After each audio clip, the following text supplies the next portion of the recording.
안녕하세요. 저는 곧 서른을 맞이하게 되는 새 신부입니다. 아니, 어쩌면 파혼을 당한 아가씨가 될지도 모르겠네요.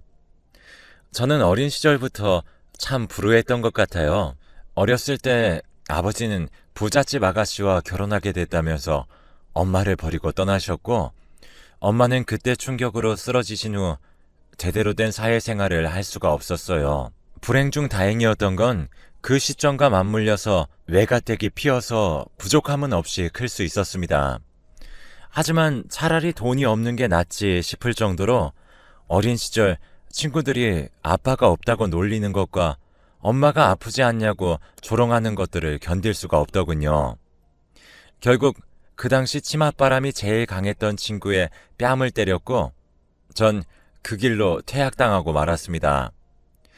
고등학교 졸업도 못한 상태로 내가 무슨 일을 할 수 있을까 생각해 보았지만 아무런 감이 잡히지 않더라고요.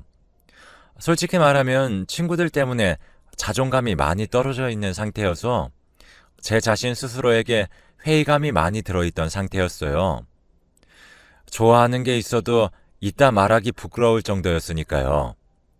그래서 무작정 시작한 아르바이트는 편의점이었고 어떤 날은 새벽까지 그 좁은 공간에서 공간을 지키고 있다 보면 그래도 무언가 하고 있구나에 대한 뿌듯함이 들면서도 술 냄새를 풍기며 들어오는 대학생 언니 오빠들을 보면 역시 나란 인간은 뭐 하는 인간일까 회의감이 들곤 했습니다. 아무튼 그랬지만 전 고등학교 졸업을 위해 검정고시를 봤습니다.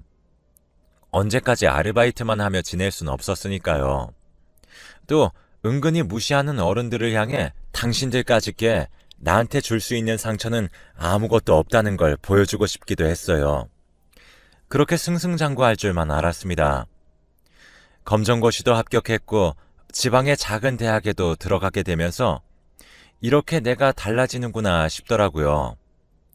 하지만 어머니의 병세가 악화됨과 동시에 외가가 다시 기울기 시작하면서 학비를 벌기 위해 한 학기 휴학을 하고 또 공부를 한 학기를 하는 식이 되고 말았어요.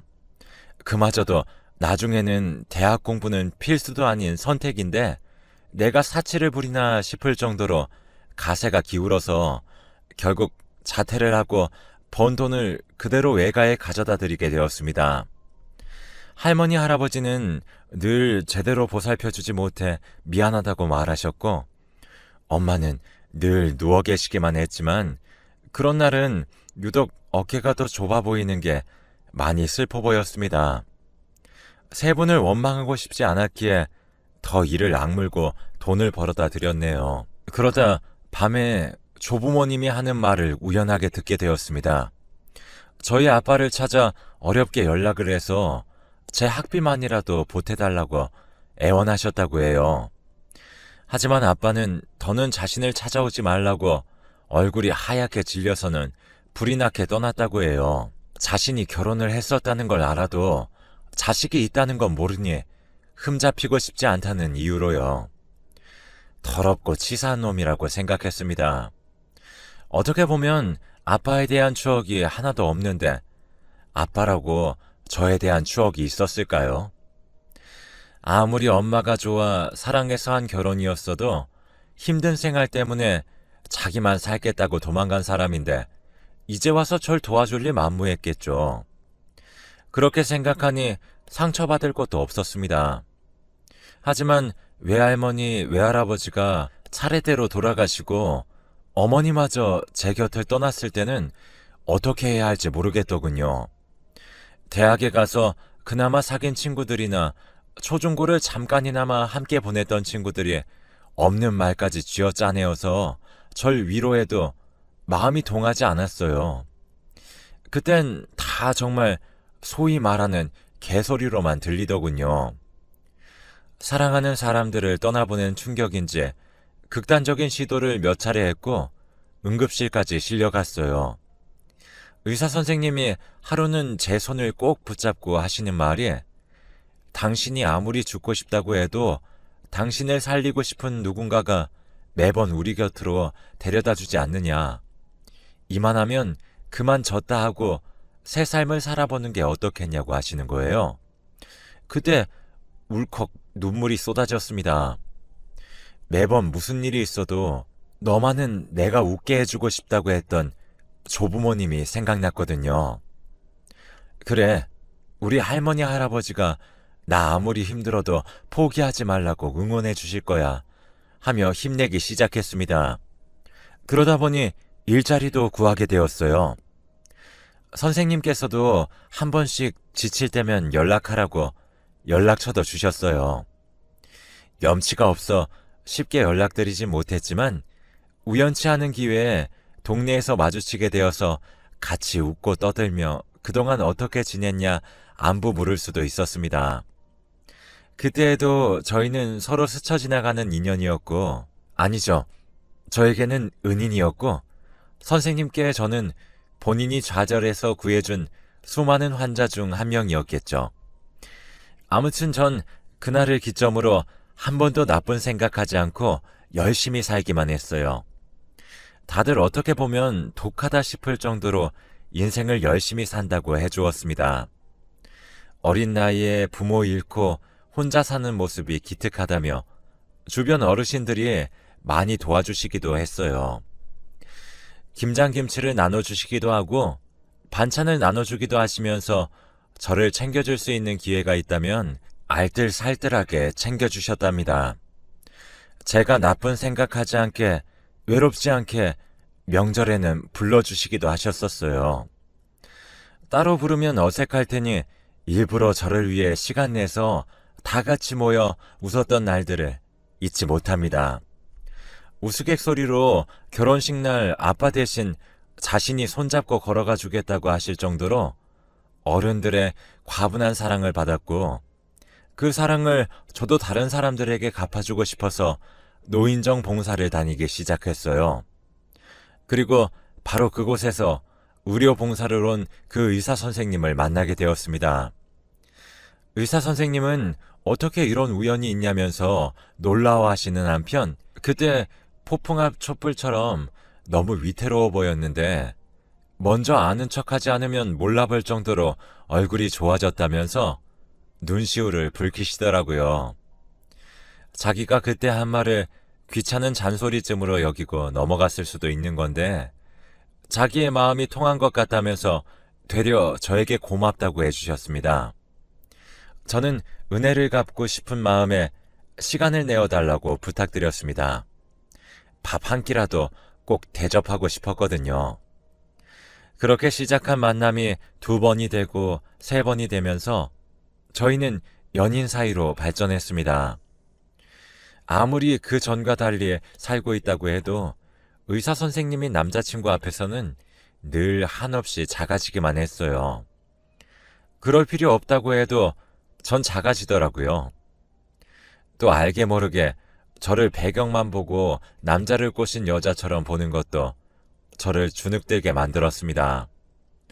남자친구는 교제 기간이 길어지니 저에게 넌지시 결혼할 생각이 없냐고 물었지만 전 매번 고개를 저었어요. 남자친구의 부모님을 본 생각을 하니까 까마득하더라고요. 대학교는 나왔니? 아니요, 중퇴했습니다. 그럼 고등학교는 어디 명문고 나온 거니? 아니요, 그렇지 않습니다. 부모님은 계시니? 아니요, 없습니다. 이런 대화를 나눠야 하는 거 아닙니까?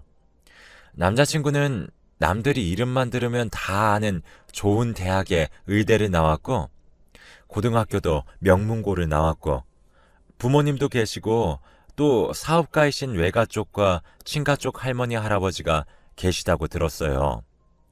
매번 결혼 이야기를 피하는 저에게 서운한 기색을 내보이길래 결국 제가 먼저 입을 열었습니다.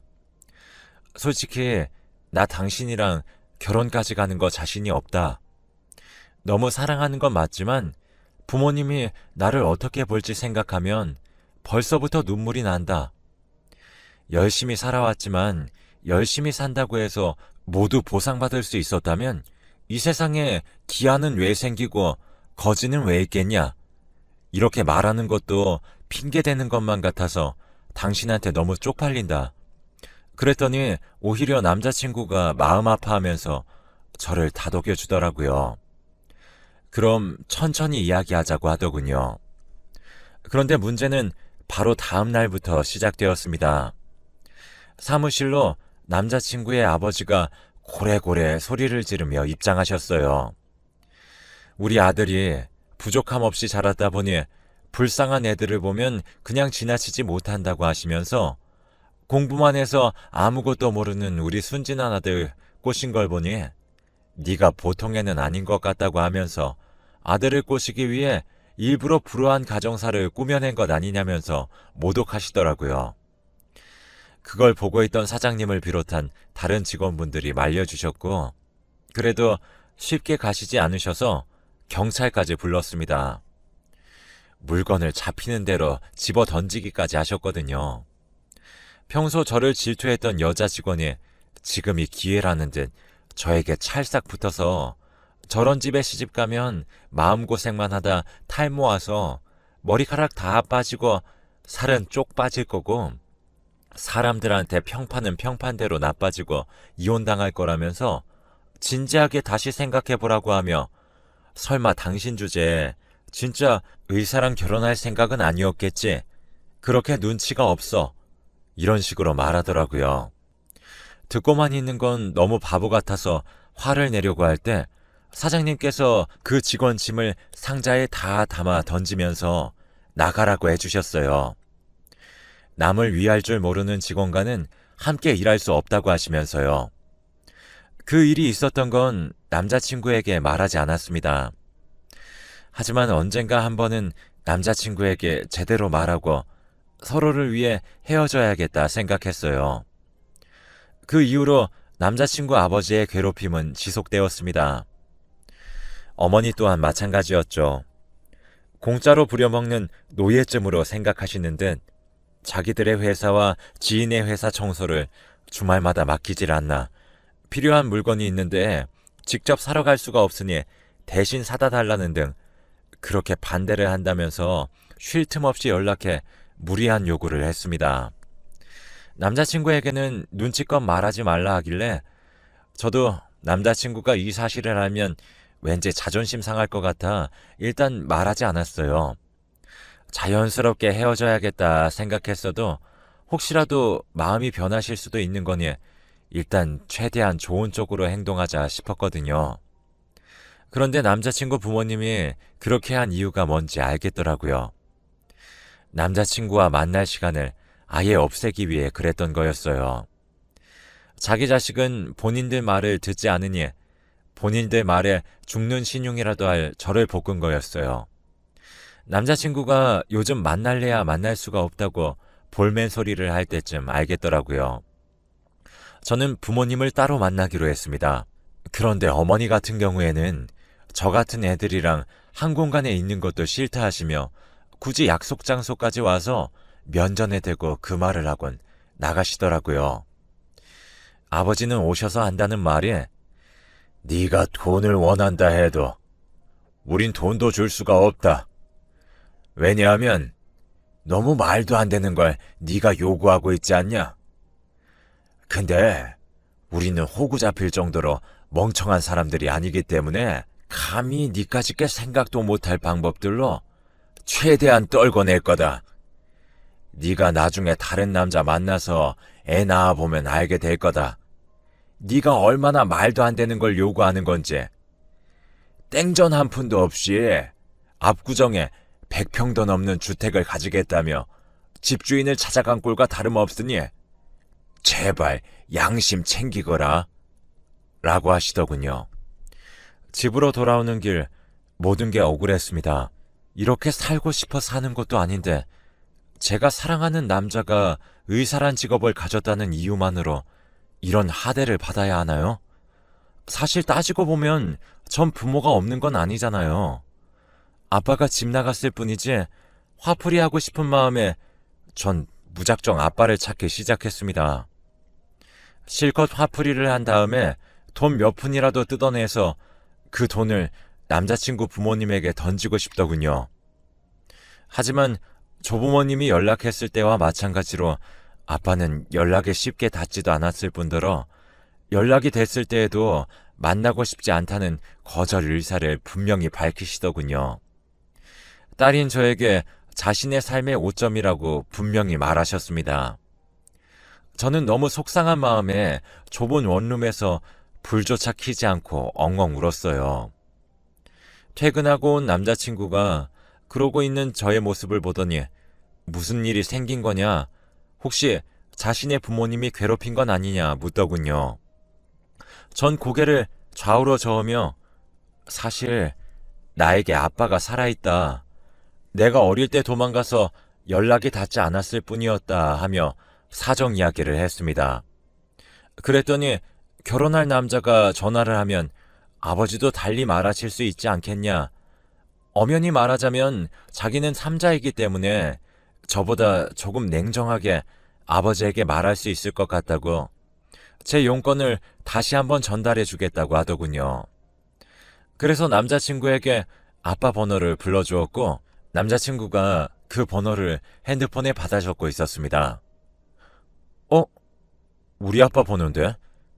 자기야, 진짜 이 번호가 맞아? 시간이 멈춘 것 같다는 기분이 이런 걸까요? 저는 다시 차근차근 번호를 몇 번이나 불러주었고 몇 번이나 번호는 남자친구 아버지라 말하고 있었습니다. 남자친구는 믿을 수 없다며 제 휴대전화 속 번호를 다시 살펴보았고 그럼에도 같은 번호인 걸 확인하고 얼이 빠진 얼굴을 하더군요. 그리고 말릴 새도 없이 제 휴대전화로 아빠에게 전화를 걸었습니다. 아무런 말도 없이 통화 종료를 하는 와중에도 수화기 너머로 고래고래 소리 지르는 아빠의 목소리가 들리더군요. 다시는 전화해도 받지 않을 테니 내 덕 보고 살 생각하지 말고 평소처럼 없던 듯 살라고요. 그 막말과 소리 지르는 걸 들으니 그제서야 알겠더군요. 이 남자친구 아버지구나. 남자친구 아버지와 우리 아빠가 동일 인물이구나. 우리가 가족이었구나. 남자친구하고는 그 이후로 이렇다 말없이 서로 연락이 소원해졌습니다. 남자친구가 부모님을 찾아가 사실을 말했는지 모릅니다. 어머님이 찾아와 묻더군요. 감히 네 주제에 우리 아들을 만신창이로 만들어놨다면서 분풀이를 하고 가셨어요. 그때 확 말해버릴 걸 그랬나요? 엄밀히 따지면 네 자식 중에 나도 있는 셈이라고요. 아무튼 그렇게 남자친구와는 서로 잘 지내냐는 연락만 몇 번 주고받으면서 한 달이란 시간을 보냈습니다. 퇴근하고 집으로 돌아오는 길, 저희 집 앞에 남자친구 차가 정차해 있더라고요. 전 왠지 마주치고 싶지 않아 괜히 주변을 맴돌며 들어가지 않고 있었습니다. 그때 문자가 오더라고요. 미안, 나 때문에 불편하지? 들어가서 편히 쉬어. 내 욕심이 지나쳤다. 다음에 보고 싶으면 연락해. 그리고 남자친구는 차를 끌고 사라졌습니다. 그리고 일주일이 흘렀을까요? 남자친구의 아버지 명목으론 늘 비서를 통해서만 전화를 하던 분이 자신의 번호로 직접 저에게 전화를 걸었더군요. 누구 자격으로 저에게 전화를 건 걸까 궁금해서 받았습니다. 만나자고 하더군요. 만나냐 하는 말이 가관입니다. 지 엄마를 똑 닮아서 자신의 삶을 나락으로 끌어내리기 위해서 의도적으로 접근한 거 아니냐? 아직 애 엄마는 모르니까 눈치채기 전에 이 세상에서 사라지라는 등 자신이 해외로 뜰 돈을 주겠다고 하길래 알았다, 달라고 했습니다. 그랬더니 역시 돈 때문에 자신을 찾은 게 맞다.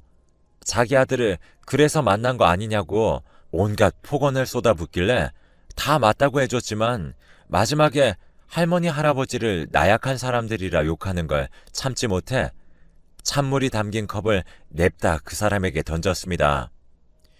인간 같지도 않은 게 뚫린 입이라고 말만 많고 어디 쓸데라곤 탄광에 갖다 놔도 꽂아 놓은 보리자루 같은 게 열받으니까 다시 눈에 띄지 말라고 했어요. 안 그럼 내가 무슨 짓을 저지를지 모르니 조심하라고요. 아무튼 그렇게 입금된 금액은 3억이더군요. 그 돈을 한참을 바라보며 이런저런 생각을 했습니다. 돌아가신 세 분이 조금만 더 못된 사람이었다면 어쩌면 저 사람 말을 순순히 그대로 다 들어주지 않고 더욱 편하고 풍족하게 살 수 있지 않았을까, 그런 생각이요. 그리고 전 회사를 정리했습니다. 좀 쉬고 싶었거든요. 사장님은 퇴사 처리하지 않을 테니 마음 정리가 되면 언제든 오라고 해주셨고, 전 감사의 뜻으로 짧은 목례를 했습니다. 돌아와서 이삿짐을 싸야 하는데 좀처럼 진도가 나가지 않더군요. 5분을 짐 정리하고 30분을 쉬는 등 그렇게 시간을 보냈습니다. 아무래도 이사를 나가기엔 영 찝찝하더라고요. 뭔가 캥기는 게 운명적으로 무언가 있었던 것 같아요. 그래서 하루 이틀 미루다 보니 남자친구가 저를 찾아와 울며 불며 말도 제대로 못하는 거예요. 이야기를 들어보니 제가 아버지의 딸이라는 걸 알게 된 이후 유전자 검사를 해보았다는 겁니다. 저와 아버지, 자신과 아버지.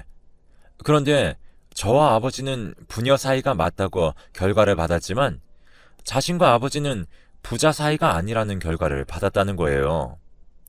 그게 무슨 소리냐고 하니 자기도 자세한 건 이제부터 풀어나가 봐야겠지만 우리가 막말로 남남이라는 게 확실해졌는데 자신이 어린 시절 아빠와 잠시 살았다는 이유로 가족으로 묶여 너를 잃고 싶지 않다고 그렇게 말하며 3일만 주면 제대로 해결하고 올 테니 이 지역이 싫다면 멀리 떠나서라도 함께 살자고 하더군요.